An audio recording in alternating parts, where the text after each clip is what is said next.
Hello everybody! While most of the world is still in a lockdown state, I was thinking back about how I moved from photography to videography, and I thought I'd share it with you. So back then, I used to carry a Sony RX100 Mark III. At the time, it was a high quality yet very compact camera that could fit in a small top tube bag and produce very good quality images.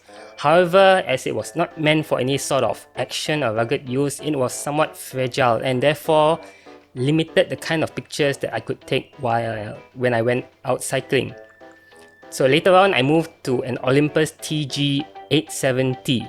It's an underwater camera, so it's waterproof, dustproof, and also very resilient, with good impact or drop resistance. Quality-wise, it wasn't as good as my previous camera. In fact, it was also worse than many modern smartphone cameras at the time, which were getting better and better with each iteration.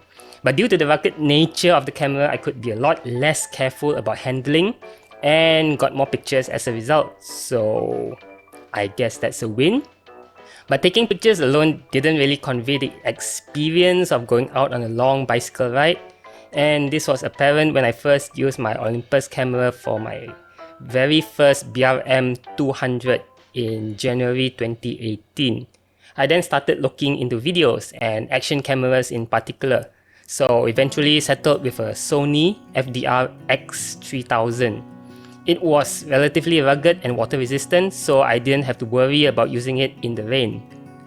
At first, I experimented with a helmet mount, but I didn't really like how it weighed on my head, so I settled with a handlebar mount, which just gives a forward point of view perspective. But with a bit of creativity, I could adjust the angle of the camera by loosening the tripod mount a little.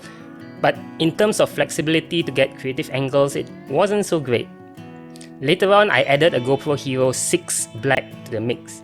The idea was to keep the Sony for forward angle shots, while the GoPro would handle the more creative angles. At the time, its image stabilization wasn't too great, but you gotta work with what you have. On the upside, the GoPro was also another rugged and waterproof camera, so using the thing in the rain was not an issue. However, during BRM 1000 in September 2018, the mount for my Sony action camera broke after hitting a pothole. The camera survived the fall with nothing but a few scratches, so that's proof of the ruggedness of the device. However, at the time, I resorted to only taking videos with the GoPro, and it turns out I didn't really need the Sony and could have already done well enough with handheld footage from the GoPro. So from then onwards, I started relying on the Sony less, not because it wasn't a good camera, it's just that the mount on handlebars perspective isn't really as interesting. And eventually, I stopped using the Sony altogether once I started using aero bars, because there's no space left for the camera once the aero bars are installed.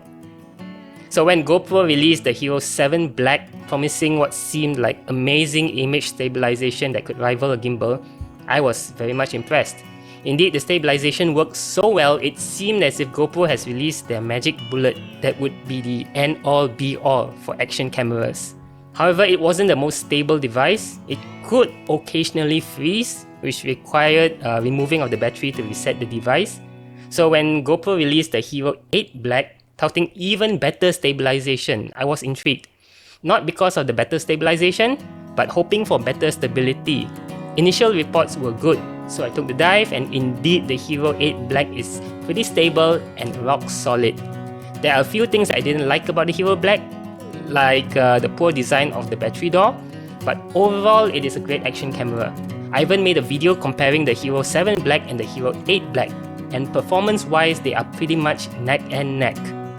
So if you ask me which action camera to get today, then if you wanted to get into cycling videos, I would say the Hero 8 Black. Unless you already have the Hero 7 Black and have no major issues with it, in which case I'll just say save your money and stick with the Hero 7 Black.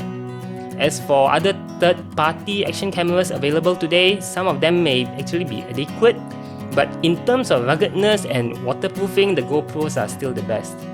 I know there are a lot of cheap action cameras out there which are already pretty good in terms of image quality, but often they are not waterproof and you need a separate housing, and this housing actually ruins the audio. As for me moving up from GoPros, I've thought of the idea before. I know some cycling YouTubers even use larger full-frame cameras with interchangeable lenses for the videos, and the production quality is really good. It's very nice. But I haven't solved the issue of security, quick access, and waterproofing. So without these, I don't see myself using better cameras for the time being. And with that, thanks for listening, and I hope you enjoyed the video.